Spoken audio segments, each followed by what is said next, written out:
Hey everyone, thank you all for joining another episode of Unwrapped, our mini series where we interview industry experts, peers around how they manage customer feedback and how that impacts their product operations.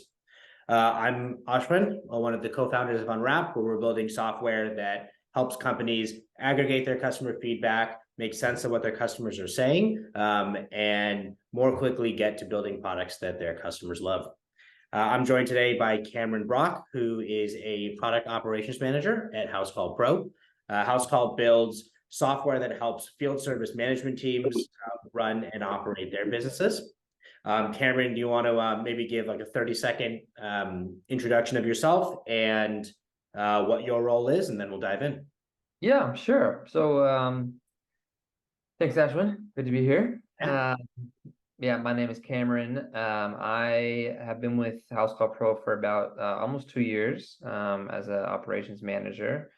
And I think my role has two primary functions. Initially, the one of the key strategies in like my position was how do we capture what we call the voice of the customer.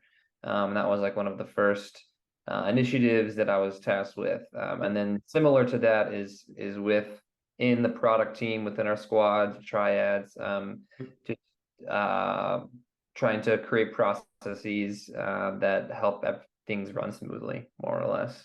Yeah. Awesome. Cool. That's a good segue into my first question for you, which is, Housecall Pro has one of the more advanced, and probably I'd say one of the best kind of feedback collection operations that I've seen based on what I've heard from you all and my own product management experience.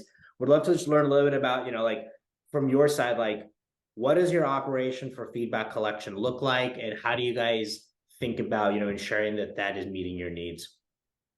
Yeah. So I'll give all credit to our chief product officer, John Martin. That was his when he came in to Housecall a couple of years ago. That was like everything has to come from the customer and pushing that in every aspect of the development process. And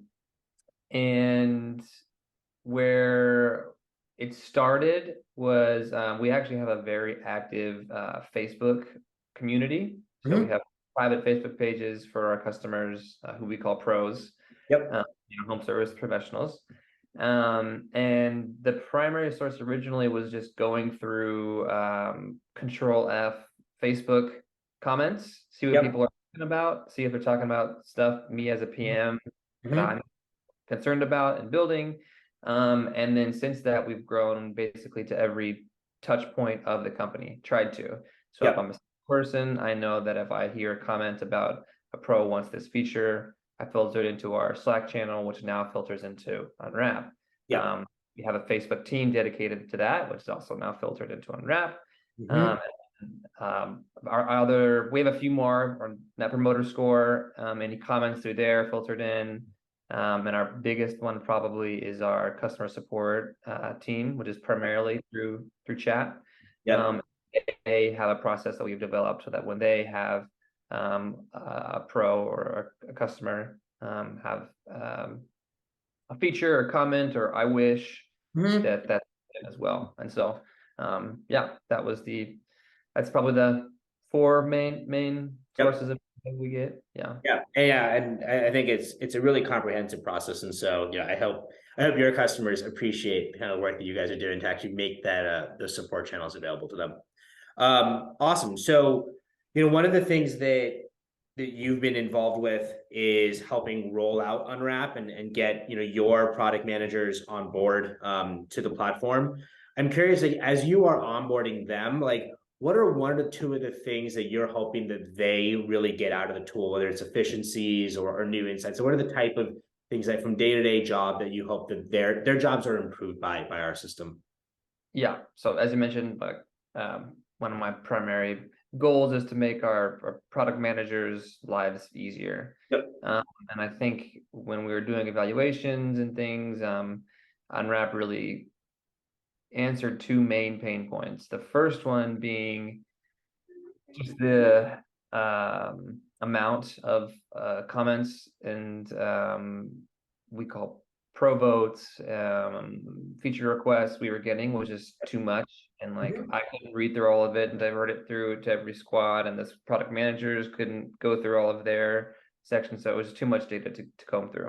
And so that Yep. was number one, the time saving aspect of like having this AI find certain trends within the data. Yep. And then the second part, what I was really excited about, that was like a huge differentiator, other than parsing out, keywords, was discovering like we don't know what we don't know. And Yep. so it's not just PMs doing research. I want to build this feature and like get confirmation from it. It's that there's generated content or groups that rise up to the top that like, oh, I didn't really notice that before. That's Yep. what pros are talking about. And Yep. so like this discovery that wouldn't have happened otherwise. Yeah, I think that's one of the areas that we're most excited about trying to help our customers solve is, we've all experienced it in our past kind of product management experiences as well. It's like you just can't possibly keep track and keep tabs on like all the things your customers are saying. And so you naturally end up gravitating to things that you already are aware about, that, internally you have biases that make you think that, hey, this is the most important thing. And so yeah, allowing you all to try and solve the unknown unknown is something that we're excited about solving. So I'm glad you mentioned that. Maybe last question for you, and teeing off the discovery or the efficiency process there. What is one feature that you're really excited that Housecall was able to deliver that was inspired by feedback that you heard from your customers, and ideally was the process of discovering that was made easier by Unwrap? Yeah. I had a couple examples in mind, but I think one of the most succinct ones would be something something that we call small but mighty wins. So Yep. it's not a net new product or feature within our product. It's like, how can we improve the experience of our pros in a succinct way? And one of them was something that came to the top. We started getting these comments around. We have default messaging for invoices. So when a plumber comes, they send you an invoice. We just Yep. had a default paper, and then there was a lot of commentary around, well, I want to be able to customize what goes on the estimate, or customize what goes on the invoice, or customize what goes out to the customer when we have like a notification that we're on the way and everything. And it was all the customizability trend started popping up, and it was really useful with Unwrap because each of them was categorized. So it was like each of those four ones that I mentioned, like customized email, Yep. seeing estimates, was like a very simple, straightforward. Oh, you want to customize it? Your company name or what you want on the invoice? We'll add Yeah. those variables, and we added them. And then it Yeah. was like a one-to-one Mhm. ask you shall receive type of situation. Yep. And that was a really cool, like quick delivery proof of, wow, now we know Yep. what they want, and we gave it to them, type of thing. Love to So hear it.